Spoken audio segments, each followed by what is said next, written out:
ನಿಮ್ಮ favourite serials ಈಗ ಟಿವಿಗಿಂತ ಮುಂಚೆ ಸನ್ ನೆಕ್ಸ್ಟ್ ಆಪ್ ನಲ್ಲಿ ಜಾಲಿಯಾಗಿ ಎಲ್ಲರಿಗಿಂತ ಮುಂಚೆ ನೋಡಿ.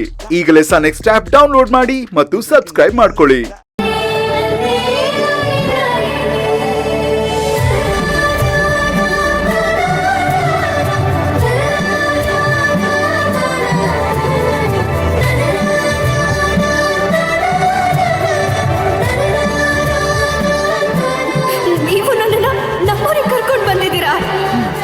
ಹೇಗಿದೆ ಸರ್ಪ್ರೈಸ್?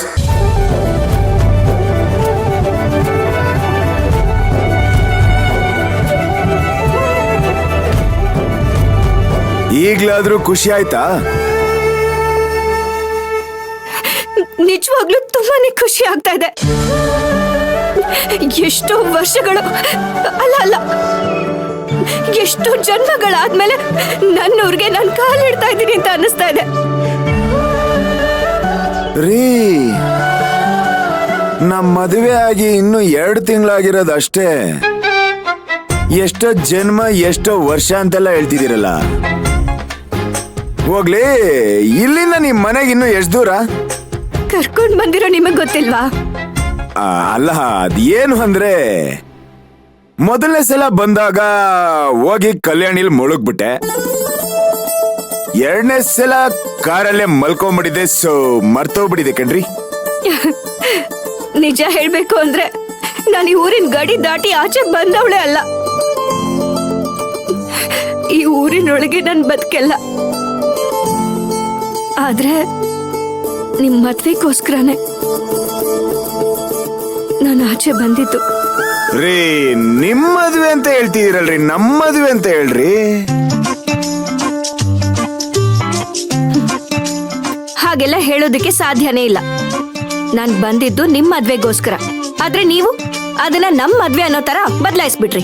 ಅಯ್ಯೋ, ದುರ್ಗಾಪುರದವರೆಗೂ ಬಂದ್ರು ಹಳೆ ಟೇಪ್ ರಿಕಾರ್ಡ್ರು ಹಳೆ ಕ್ಯಾಸೆಟೇ ಓಡಿಸ್ತಿರಲ್ರಿ.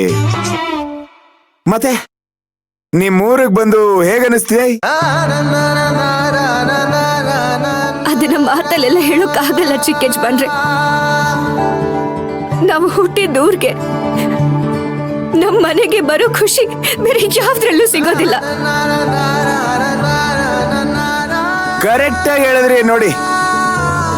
ಅದಕ್ಕೆ ಅನ್ಸುತ್ತೆ ದೊಡ್ಡವ್ರು ಹೇಳೋದು, ಪ್ರಪಂಚ ಎಲ್ಲ ಸುತ್ತಿ ನೋಡು, ನಮ್ಮನೆ ನಮಗೆ ಲೇಸು ಅಂತ. ಆದ್ರೆ ಏನ್ ಮಾಡೋದು, ನಮಗೆ ಆ ನೆಮ್ಮದಿನೂ ಇಲ್ಲ, ಆ ಅದೃಷ್ಟನೂ ಇಲ್ಲ.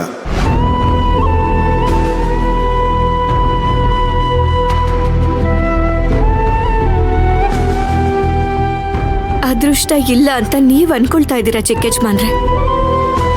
ಆದ್ರೆ ನೀವ್ ಬದ್ಲಾದ್ರೆ ಎಲ್ಲಾನು ಬದ್ಲಾಗತ್ತೆ.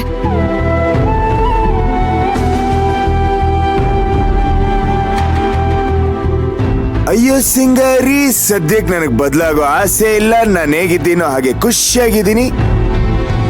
ನಾನು ಎಲ್ಲಿರ್ತೀನೋ ಅದೇ ನಮ್ಮೂರು, ಅಲ್ಲಿನ ಜನನೇ ನಮ್ಮೂರು. ಈಗೇನು ಇಲ್ಲೇ ಮಾತಾಡ್ಕೊಂಡು ನಿಂತ್ಕೋತೀವೋ ಅಥವಾ ತೋಟದ ಕಡೆ ಹೋಗ್ತಿದೀವೋ? ಇಲ್ಲಿವರೆಗೂ ಬಂದು ನಮ್ ಮನೆಗ್ ಹೋಗ್ತಿರೋದಕ್ಕಾಗತ್ತಾ? ನಡೀರಿ ಹೋಗೋಣ. ಅಲ್ಲ, ನನ್ನ ಜೊತೆ ಬರ್ಬೇಕಾದ್ರೆ ಸಿಂಗಾರಿ ಮುಖದಲ್ಲಿ ಪ್ರೇತ ಕಳೆ ಎದ್ ಕಾಣಿಸ್ತಿತ್ತು. ಈಗೇನು ಹುಣ್ಣಿಮೆ ಚಂದ್ರನ್ ತರ ಪಳ್ಪಳ ಅಂತ ಹೊಳಿತಿದ್ದೀರಾ?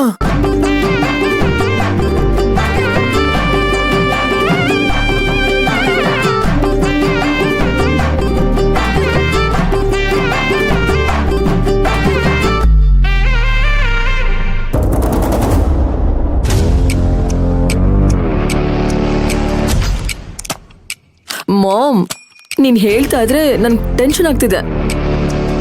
ಅದ್ ಏನ್ ಮಾಡ್ತೀಯ ಅಂತ ಕ್ಲಿಯರ್ ಆಗಾದ್ರೂ ಹೇಳು ಮಾಮ್. ನೀನ್ ಯಾಕೆ ಟೆನ್ಷನ್ ಆಗ್ತಾ ಇದೆಯಾ ಸಮಂತ? ನಮ್ಗೆಲ್ಲ ಬೇಕಾಗಿರೋದು ಆ ಕೆಲಸದೊಳಿ ಮನೇಲಿ ಇರಬಾರ್ದು ಅಂತ ತಾನೆ. ಅಂದ್ಮೇಲೆ ನೀನ್ ಖುಷಿ ಆಗ್ಬೇಕಲ್ವಾ? ಟೆನ್ಷನ್ ಯಾಕೆ ಆಗ್ತಾ ಇದೆಯಾ? ನನಗೇನು ಟೆನ್ಷನ್ ಇಲ್ಲ ಮಾಮ್. ಅದು ತಾರಕ್ ಮಯೂರಿನ ಕರ್ಕೊಂಡು ಹೋಗಿರೋದಲ್ವಾ, ಅವಳನ್ನ ಬಿಟ್ಟು ಅವ್ನು ಹೇಗ್ ಬರ್ತಾನೆ ಅನ್ನೋ ಕ್ಯೂರಿಯಾಸಿಟಿಗೆ ಹಾಕಿ ಕೇಳ್ದೆ. ಸದ್ಯಕ್ಕೆ ನೀನು ಕ್ಯೂರಿಯಾಸಿಟಿಯಲ್ಲೇ ಇರು, ಬೇರೆ ಯಾವುದಕ್ಕೂ ತಲೆ ಹಾಕೋದಕ್ಕೆ ಹೋಗ್ಬೇಡ. ಹಾಗೆ ನಿನ್ ಗಂಡ ಮತ್ತೆ ನಿನ್ ತಂಗಿ ಅಖಿಲನ್ಗೂ ಹೇಳು, ಮೂವರು ಸೈಲೆಂಟ್ ಆಗಿರಿ. ಏನ್ ಮಾಡ್ಬೇಕು ಹೇಗ್ ಮಾಡ್ಬೇಕು ಅನ್ನೋದನ್ನ ನಾನ್ ನೋಡ್ಕೋತೀನಿ.